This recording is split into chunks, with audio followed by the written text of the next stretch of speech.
So how do you sort of like select and develop the leadership, especially at your school? I think teachers are everything. You'd realize that when a child's brain is afraid, actually the center for learning in the brain turns off. Right. So we were failing our kids in that region before they even entered the classroom. Before they even enter the classroom, there'd be a principal standing at the gate. You're not wearing your leather shoes, thwack. You're not wearing proper uniform, thwack. So the kids were, before they even entered the gate, got it. They were scared, they were afraid, they were in pain. Absolutely. So we started with like these simple changes. Now, that seemed like a simple change to me. But then, I know. 17 years later, Absolutely. I've still been working on physical punishment, shame, blame, and changing the narrative of how we do discipline even. Small things or big things in managing a school.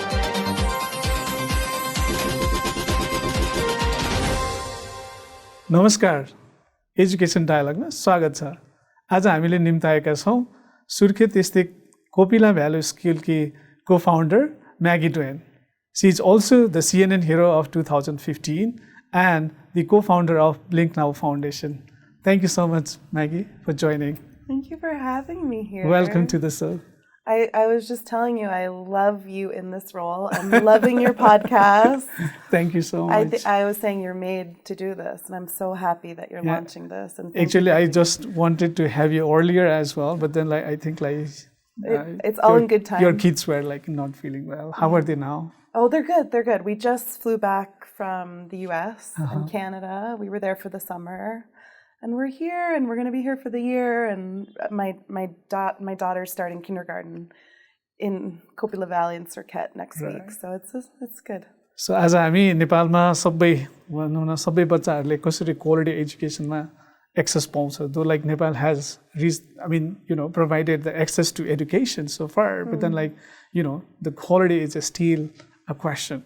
Right. Yes. So there is a huge gap between the students of, let's say, like Kathmandu Valley and those of other Karnali regions and other regions. So how can we make sure that each child of Nepal will have an access to that quality education, right? I think it's important to start with what we as a country, I guess I say we as, because I've also lived here. Of course, right? Because you're doing so much for Nepal. I think we start with the good things, right? This is where we are. These are the positives.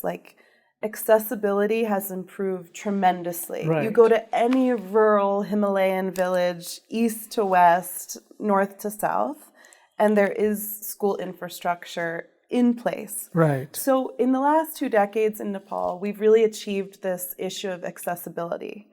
And the other positive thing is that when you look at enrollment of girls into primary school, Nepal is a major success story in terms of the UN SDGs. It is not a line that trickled, it is a line that skyrocketed. Right. It happened overnight. It was like a tipping point. Absolutely. So we're about to see a Nepal that we haven't seen before, because we're about to graduate a class of girls who have been educated. And 20, 30 years ago, we couldn't say that. Right. Our literacy rates are going up. There's more gender equality than we've ever had. Right. And so I think it's important to start with, this is not a hopeless state. Of course, There's really good things. True. But I think there are major issues. Like we said, we talk about quality and we talk about retention. Right. Because that's where you start to see those numbers really plummet. Absolutely. So then how do we achieve quality? And I think that's what all of us as educators need to start working together at. And that's what I think you stand for, you and your school and your brand. Kopila Valley is the same. We're trying to create schools where our children want to go, right? And I think sometimes when we talk about poverty, we think, the poor kids can have less. It's fine. They don't need a good school. But we have to change that mindset. Just because you're poor doesn't mean you should go to the poor school. So there's this social hierarchy. Yeah. Whereas you're a poor kid from a poor family, you don't have a father, you're migrants, you go to the government school. right? And then, okay, you're making a little bit of money. Maybe your dad's in Qatar or one of the Arab Emirates. Well, then you're going to a better private school. Yeah. Well, then you go up higher and higher, and then you get to Kathmandu, and Kathmandu is the end-all be-all. And then once you reach to Kathmandu, because you're doing financially better, it's like, get abroad. Right. So there's this whole chain, and wherever you fall in that economic structure is where the quality of education that you get. And we need to flip that on the head, I believe. So how long have you been to Nepal working in education? So I'm 36 now. I'm going to be 37. So you're my Dai, right? Are you Bai or Dai? Yeah, no, Dai. Of course, Dai. Yeah. And I came here for the first time. I entered through Karnali when I was 18, going on 19. So I've been here for about half my life, 17 years. Wow. 17 years in Nepal. Can you also talk a little bit about your own background as well? I was a regular kid from this place called New Jersey. Right. I'm American. Right. I grew up in the suburbs outside of New York City. I'm one of 3 daughters. Mm-hmm. I grew up in a little house in the suburbs on the cul-de-sac. I walked to public school every day. I had a dog. I played soccer. I was destined for college, higher education, and then kind of at the very last moment, I was like, I don't really know what I want to do, what I want to study. I'm going to go travel for a year, for a semester. And along that journey, I ended up in northeastern India. It was the year 2005 when all of this, there was a lot happening in Nepal, a lot of turmoil. Right. You remember the year 2005. Yeah. And I started to meet the Nepali migrant population in India. I became friends with them. I made a friend named Sunita, and we came to Karnali, actually to Kalikot, to find her village, to find her home, because during the turmoil, during the revolution, she'd been separated from her family, her roots, her village. So that was my entry in, and I've been here ever since. So when and why did you start Kopila Valley School? So I was traveling in Nepal, throughout the Karnali region, and I was seeing the crisis on the other side of the border in India. Mm-hmm. And so basically what I saw is that families couldn't subsist and survive in the far western regions of Nepal. Then there was a conflict on top of that, and so everyone was leaving.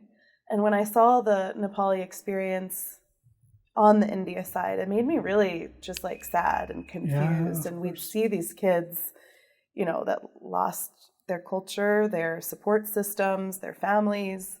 And so it kind of got my head thinking of like, what's going on in Nepal and what are the issues there? And I want to go because I love these people.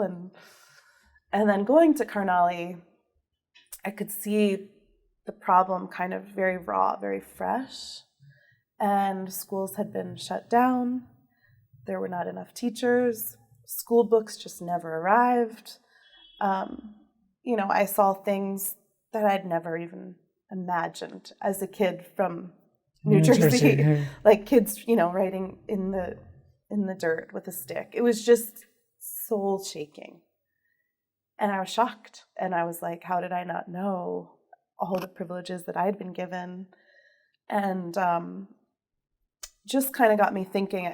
We had an orphan crisis at the time in Nepal. We were amidst the food crisis in this region. And then I started to meet children and know of their stories, and I stumbled upon this community of kids who were breaking rocks. They were breaking rocks to sell a bag of gravel at the end of the day for about 100 rupees. Yeah. And they did this instead of going to school. And you can imagine seeing a child who's 5, 6, 7 years old breaking rocks with a mallet all day instead of getting an education.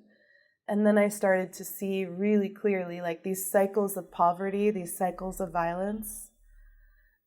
It's a direct correlation. It was just crystal clear. You don't get a chance to go to school, to be safe, to be nurtured, to be loved. Well, then we have to stop it at the root. And then I had $5,000 of babysitting money. met my co-founder, Tope Bahadur Mullah, who's incredible. He's an orphan from that region himself, met the local community, and we started to put our heads together and create a plan. And that became Copula Valley. How many students do you have currently? So we started with just one. Her name was Hema. She was one of the rock breakers. She said, "Namaste, Didi." And I thought, we had no money. We had nothing. I didn't even have my college degree. Right. So I wasn't qualified to be doing this at all. But we started with one kid, and then 5, and then 10, and then 15. Originally, we were putting kids into school. And then we realized, there's all these other issues tied into getting a kid to stay in school. So we launched our own school. And today we have educated nearly 800 students. And there's not a single child breaking rocks on the riverbed. Are they also provided with the hostel facilities? All of them? Some of them. We have 2 residential programs. But our model is very community, very family-based. We believe that the best place for a child to be is with their family. Exactly. There are certain circumstances where you have to make interventions, but 98% of the time, we believe that children, even if they are an orphan, should be with their grandparents, with their uncle, auntie, with the relative. You want to preserve whatever you have. Right. And then when you have to make an intervention, we do have 2 residential programs. Right. For kids. We have a women's development center. We have sustainability programming. We have a free and open medical clinic. What we realized is that going to school is here. Right. The quality education is here.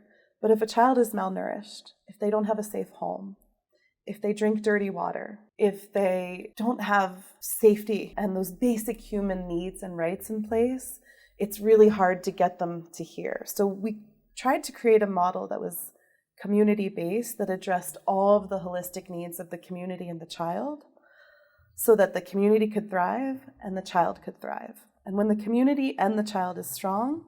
So you mean you're trying to uplift the entire ecosystem out there, community? Correct. So you have to create an entire ecosystem. You can't scratch the surface, is what we learned. Absolutely. You can throw a kid into school, but they have 10,000 other barriers. Absolutely. So we need healthy, strong communities and families. And we need to preserve kind of the beauty that is Nepal, the things that we love about this place, the things that I fell in love with. And that's where kind of the community and the people come into play. I think that schools should be community centers. I think they should be the heartbeat. I think they should be the place that everybody's involved, and there's joy, and there's food, and there's nourishment. And that was kind of the initial dream of Copula Valley, changing the valley. That's such a great, inspirational vision. But then, managing a school itself is just such a huge task. But then, how do you make sure that you're trying to uplift the community as a whole? The first problem that we saw was that we were targeting the most vulnerable population of children, the orphan, the beggar, the rock breaker. So you had to kind of make sure that basic needs, foundational needs were taken care of. So we built a model around that: the health, the wellness, the social work, the healing from trauma, nutrition, clean water, strong family home systems. And we targeted it that way. And then kind of slowly and surely, we started to build and integrate other things into the school. Managing it was so hard. I'll give you an example. In that region, everybody was using corporal punishment. So this was shocking to me as an American, because you would just know, if a kid was hit by a teacher, they'd get thrown into jail. And yet every school you'd observe for 5 minutes and you'd see whack, thwack. Yeah, then you'd have the class captain with a stick, thwack, thwack, thwack. And it was just culture shock for me. Yeah. And then kind of researching that and digging deep, we're very research-based. You'd realize that when a child's brain is afraid, actually the center for learning in the brain turns off. Right. So we were failing our kids in that region before they even entered the classroom, Before they even enter the classroom, there'd be a principal standing at the gate. You're not wearing your leather shoes, thwack. You're not wearing proper uniform, thwack. So the kids were, before they even entered the gate, they were scared, they were afraid, they were in pain. Absolutely. So we started with like these simple changes. Now, that seemed like a simple change to me. But then, yeah, I know. 17 years later, Yeah, absolutely. I've still been working on physical punishment, shame, blame, and changing the narrative of how we do discipline even. Right. So small things are big things in managing a school. Right. Can you elaborate a little bit more on what kind of interventions you have on the community? When a child becomes an orphan, the worst thing in the world has happened. Right. You know, you lose a father, you lose a mother, you lose your advocate, you lose your safety net, you lose everything. You know, you're just a child who loses their parents. A child who is born into poverty is 50% more likely to die than a child who has a wealthier peer. Right. So we're just talking about basic livelihood. We have to address some of those things. Now we're drinking out of a fire hose, right? Like this is a crisis.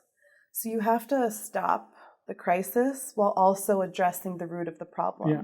So for me, I feel like the root of the problem in Karnali is that the Nepali family has disintegrated. Right.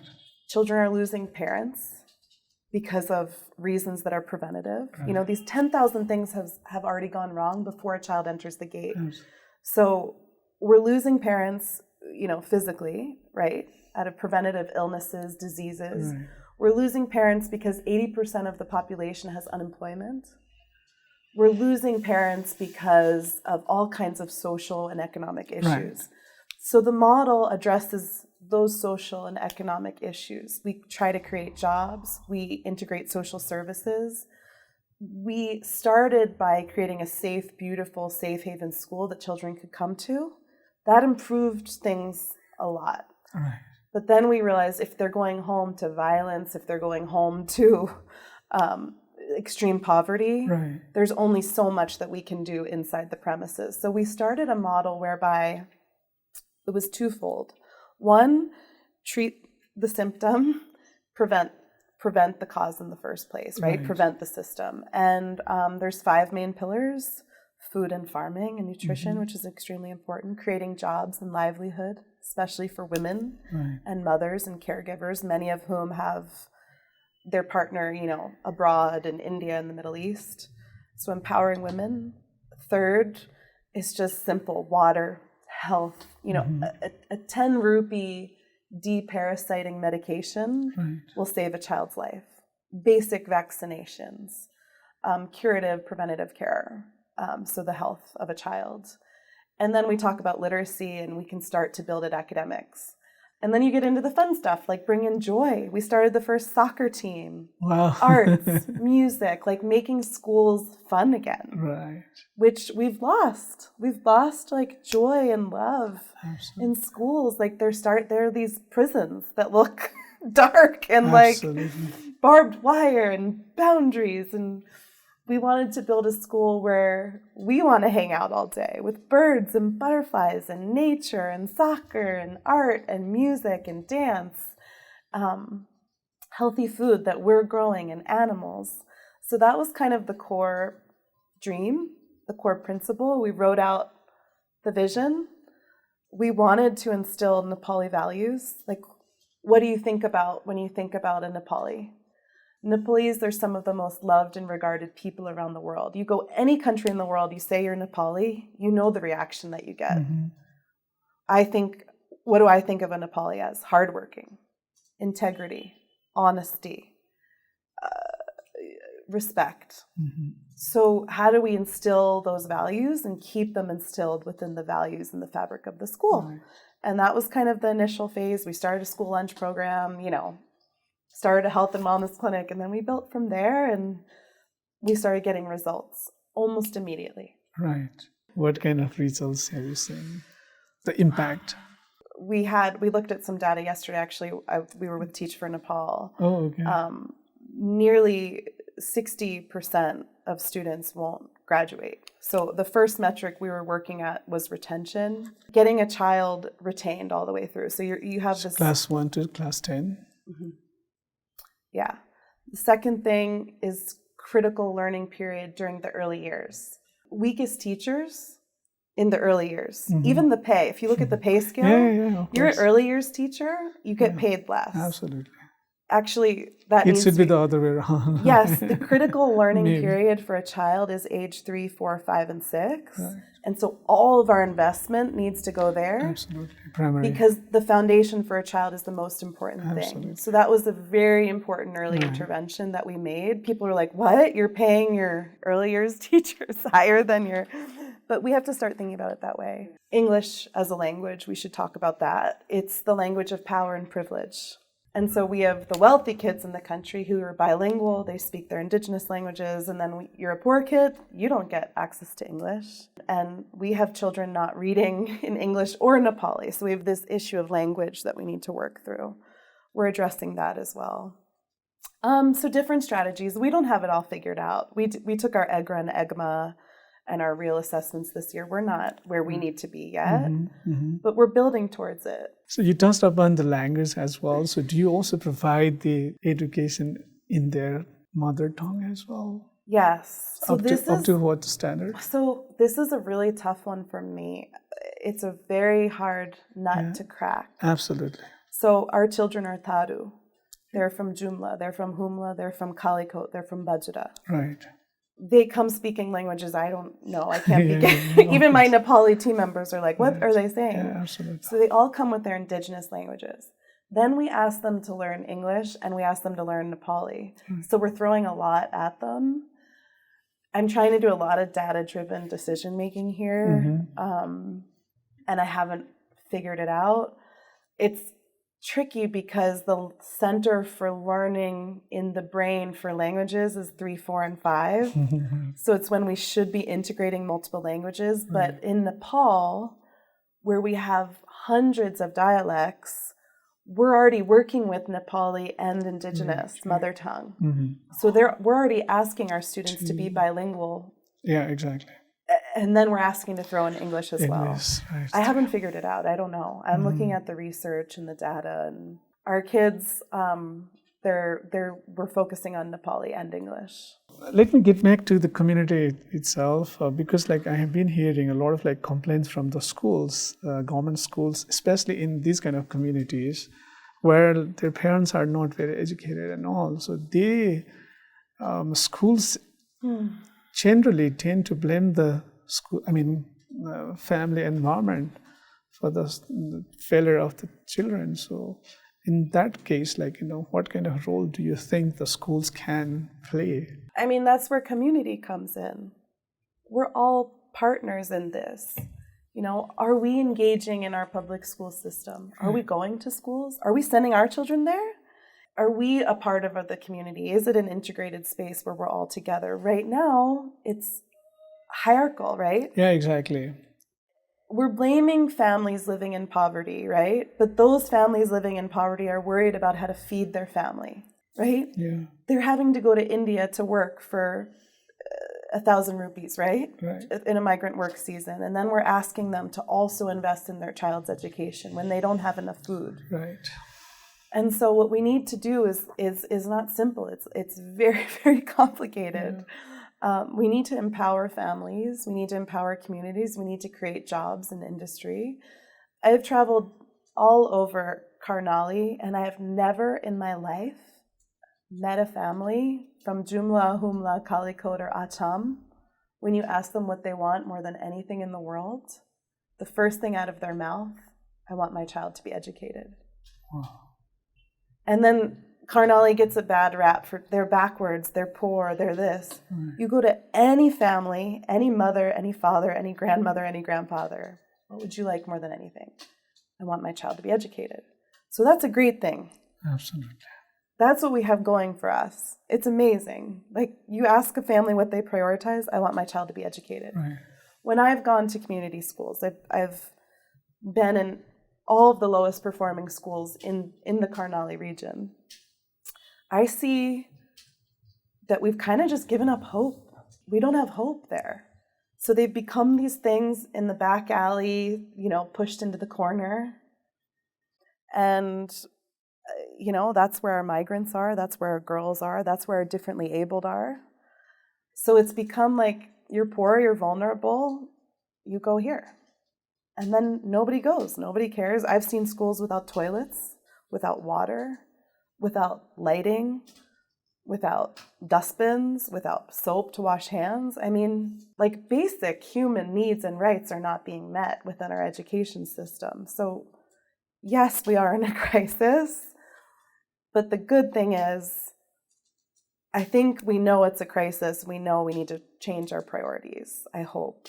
Have you seen any difference after like this local government came into power, especially like given the responsibility of like managing the school system? I think it's every school, every community is different. You would think that decentralization is helpful because you have local communities, local ownership, you have people from the community running the schools. Right.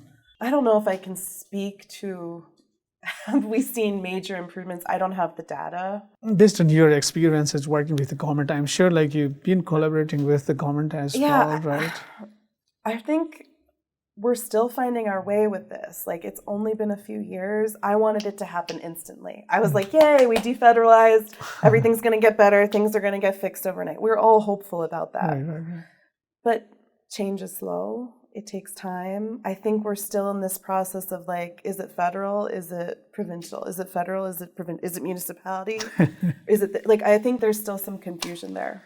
Yeah, but then like, are you also working with the local government? Like, what kind of partnership do you have, if at all you do? Yeah, I mean, this year we're going to be launching into a lot of the local public schools, and we're trying to take the Coppola Valley model and integrate, our key performance indicators where we've seen success into some of these partner government schools. Mm-hmm. So I'm still learning. I have a lot I want to figure out.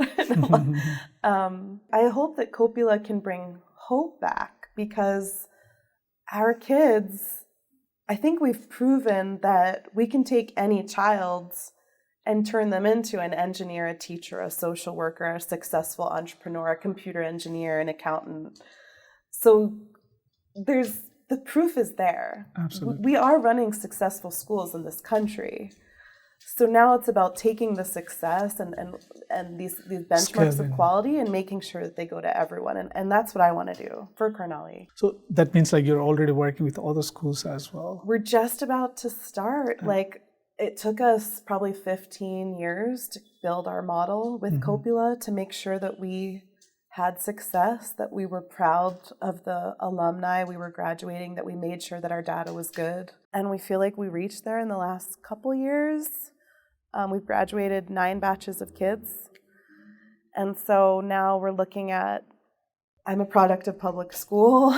If you want to scale something like this up. Me too. Right? Like, if you want to scale these things up, you really have to look at the public sector. Right. And people's tax-paying dollars that are being invested into schools and ownership and making sure that access is for everyone and quality is for everyone. Right.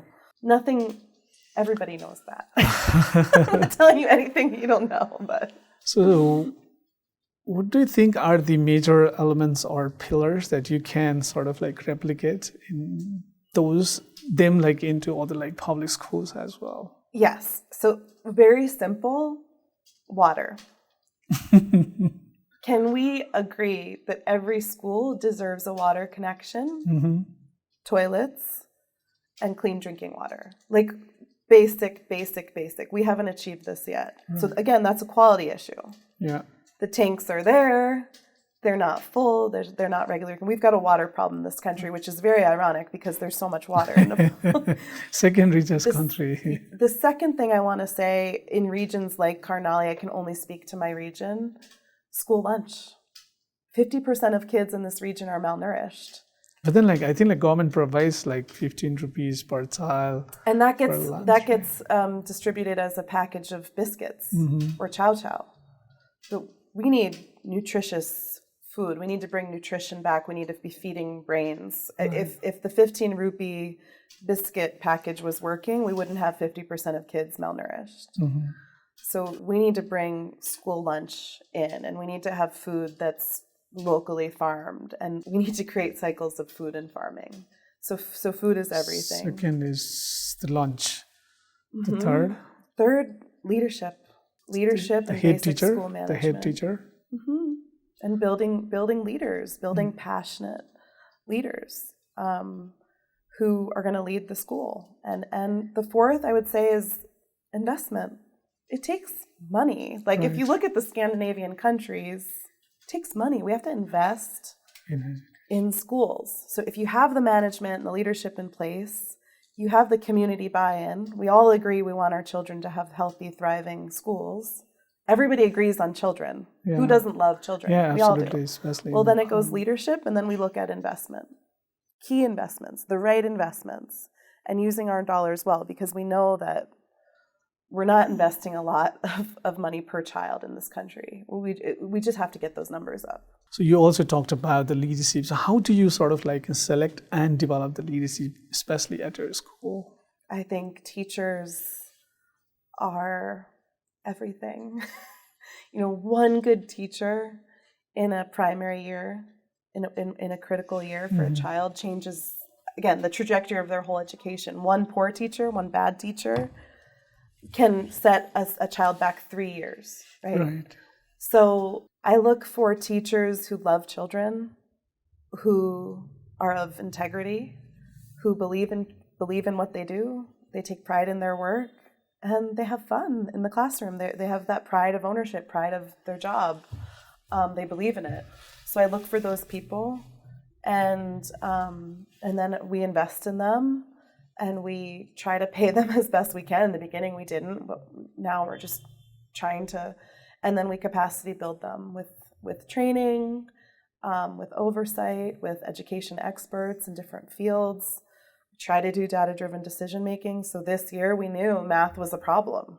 So we bring in math consultants and math experts. Our kids aren't recognizing patterns. Our kids, because of COVID, missed kindergarten, first grade. Right. So they missed a critical gap. We need to go back now that we have the data, and we need to reinstill basic foundational mathematics. Math is actually a huge problem for us, but also nationwide. Because it's like a pyramid. You need that strong base, and you can't get to King's until you have a strong kindergarten base. Right. So it's like our goal is King's College. So what do we need to give in nursery, kindergarten? Teachers, leadership, curriculum. So you also implement the same common curriculum, right? Or do you have your different curriculum? We use common curriculum. My thought on curriculum is that it is pretty strong. I think we've made a lot of improvements over the years. I've been here through the whole life cycle of curriculum development. It's how we teach, how we implement the curriculum, right? It's always about what's the implementation. We use core curriculum, and then we bring in our own kind of wabi-sabi. We do other things as well. Right. Like novel studies, for example, has been really good for us. Reading, libraries, books. As far as you covered the common curriculum, I think you're free to add other elements, right? Yes. So we look at, okay, we're replicating here. What do we want to integrate over here? How can we deliver the common core using other methodologies, using extracurriculars? So do you think that our public school teachers are underpaid? Oh my gosh, you're asking me such a hard question. Because most of the teachers complain. Of course, I'm sure there are reasons as well, rightly so. So they say that they're not provided with sufficient salary and facilities. So that's why. What do you think? I think so. For me, our country right now, our brain trust, whether you're a teacher, you're a doctor, look at any industry, an entrepreneur, somebody working in tech, money is key, right? Because people are literally leaving the country in troves to go make money. Right. So our educated population is basically gone. True. And so I think across every single industry, the more we can invest in our people, the higher we can get salaries. at the end of the day, they have to take care of their families. Right. So yeah, I think I would say across any industry, people need to be paid and invested in. Absolutely. And teachers and nurses, like nurses are critically underpaid. You can't have the people delivering critical services be underpaid. Absolutely. So I say we inch up salaries. I'll speak for Copula more than I can speak to like the national kind of situation. We're constantly trying to drive salaries up because then we get talent and then we retain, and retention's big. Where do you hire those teachers from? Mostly the local community, yeah. Okay. I look for young, rising stars, passionate, driven, But then like many educators complain that we're not finding like passionate and competent young people joining the education. So how do you make sure like you have? Nepal is a country where every parent wants their kid to be a doctor and engineer.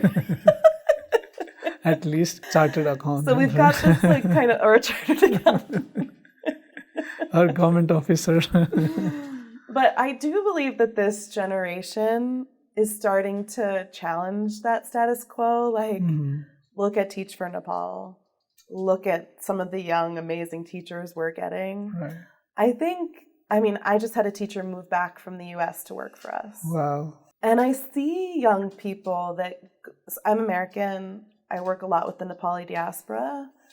And I think there used to be this narrative that you go abroad, get to Australia, get out. And even parents, right? That last generation was like, you're going to have a better life if you get out.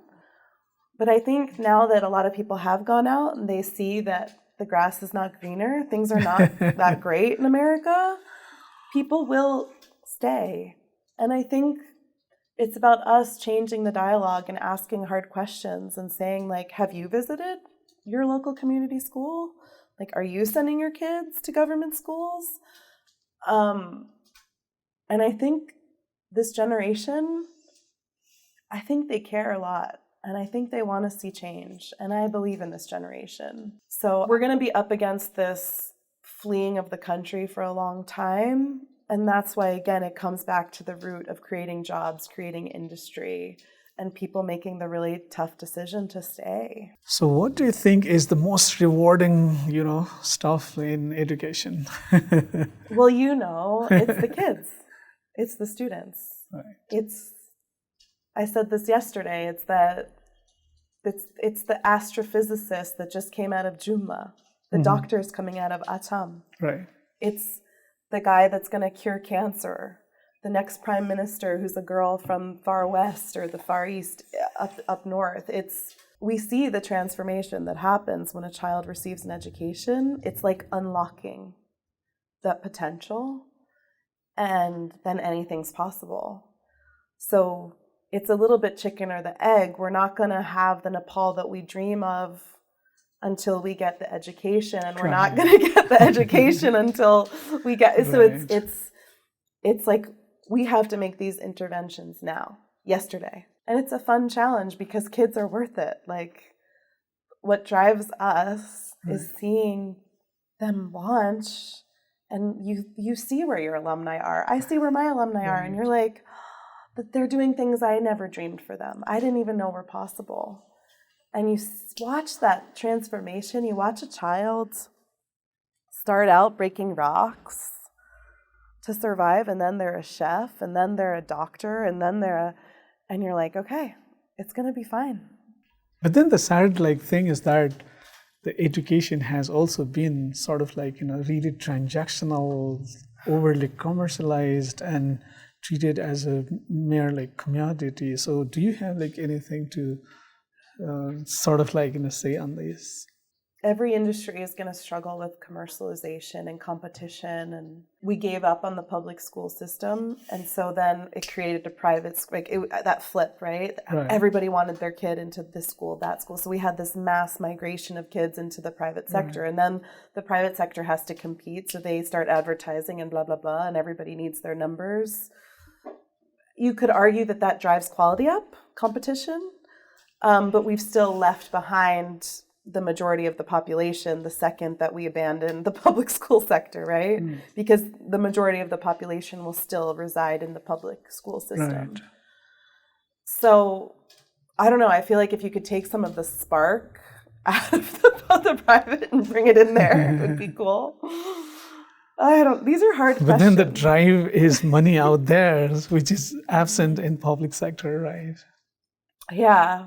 I mean, I come from such a capitalist country. So it's like, I do think, rest assured, the U.S. is having the same conversation right now. Yeah, It's like, definitely a global issue. What gives me hope is, and I'm not just saying this because you're you, like, you gave my kids a scholarship. Right. So if we put more pressure on these private institutions to say, disclose your caste, disclose your diversity. Exactly. Disclose how many scholarships you're giving. Absolutely. Disclose your profits. Disclose your results. I love that. I think that would really solve a lot of issues, because look at, like, where are the Janjatis? Exactly. I know where my Janjatis are. Absolutely. I know my numbers, but are we putting the pressure that we need to on these private institutions and taking the money and turning into transparency and social accountability? Absolutely.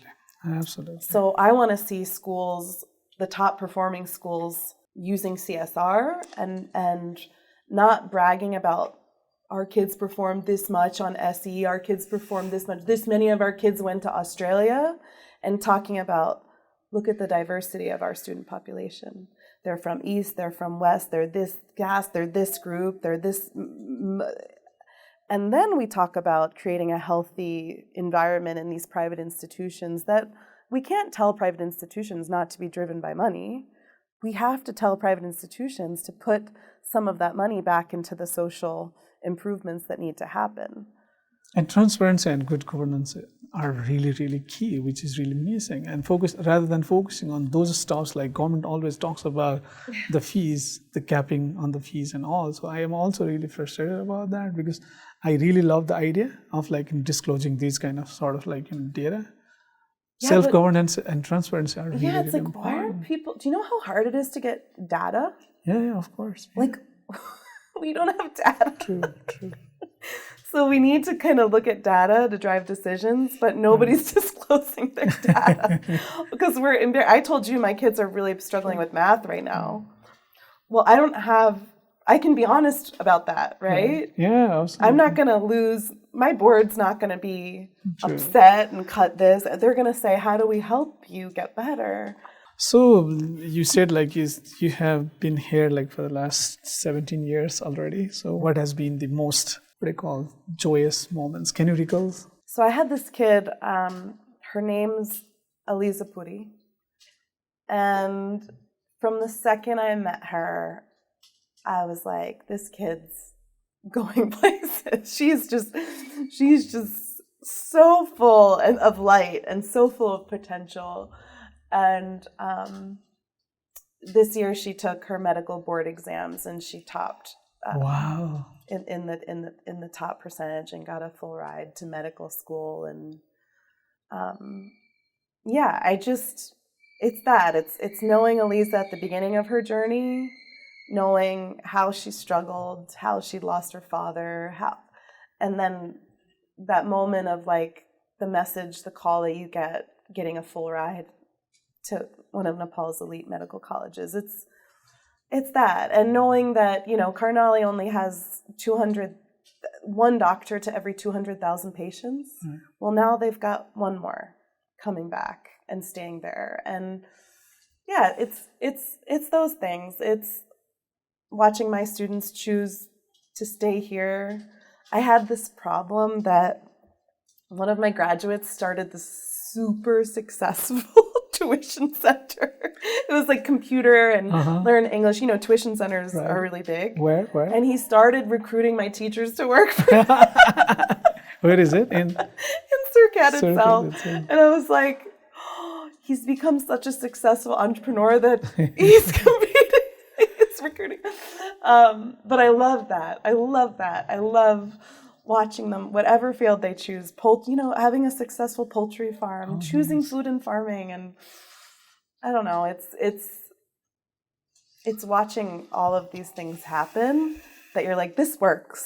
It's going to work. We're going to be okay. What has been most frustrating?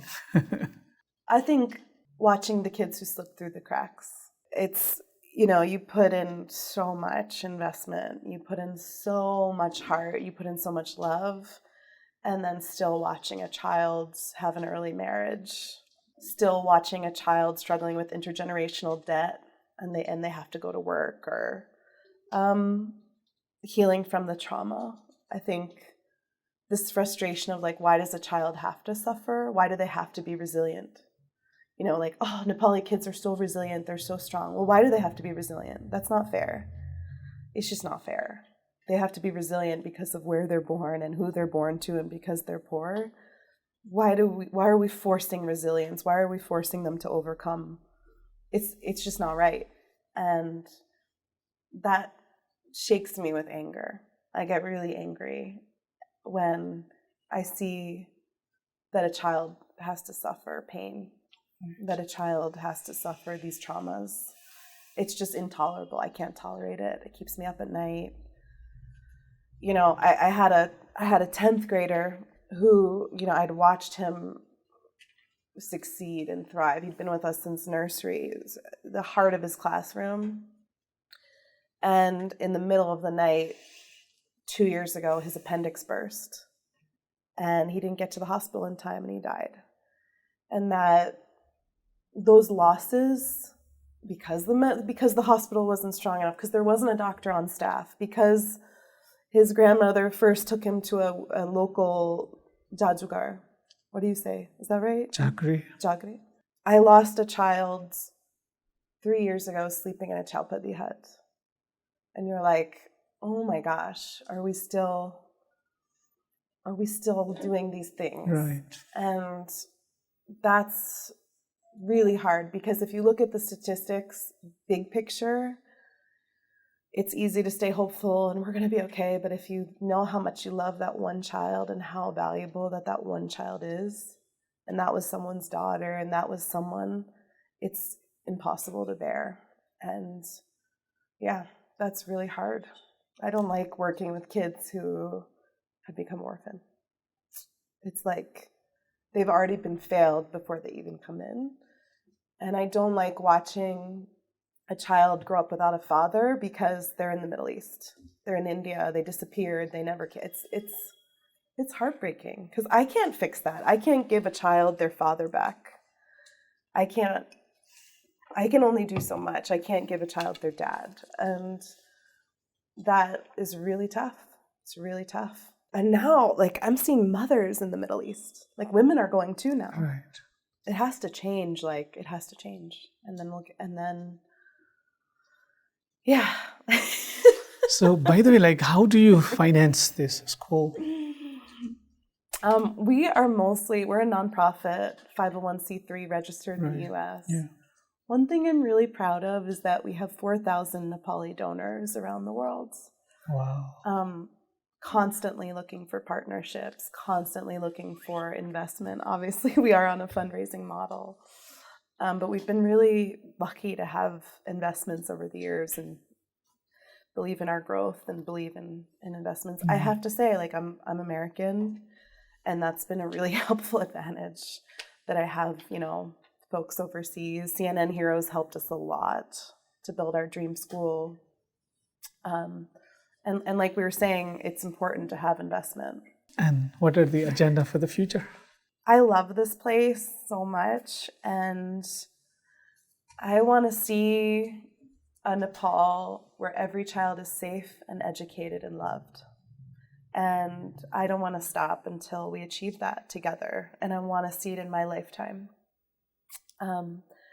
So I want to be old and gray and wrinkly and be a grandmother and be able to tell my grandchildren of how we as educators work together to change the country, because we believed in this place.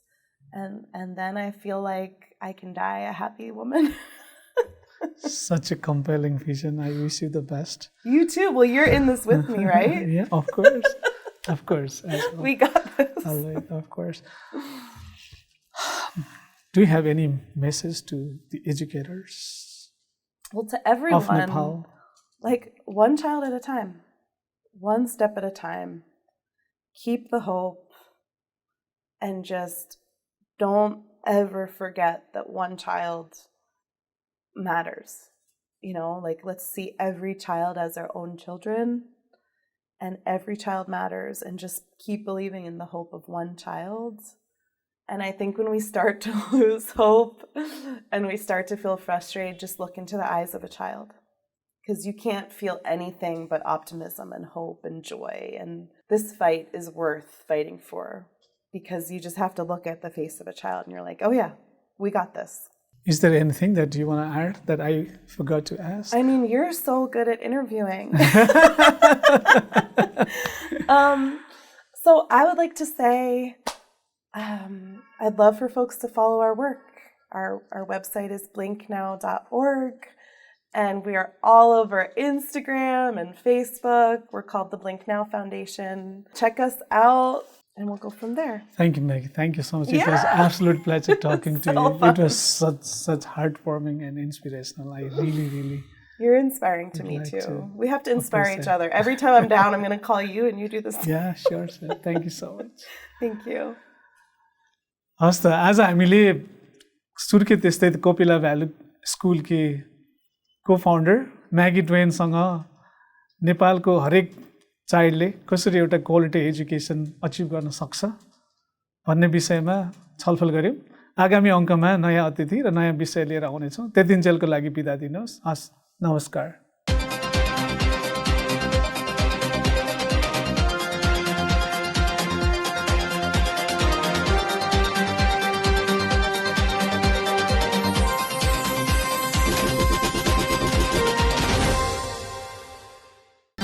www.nepalwatch.com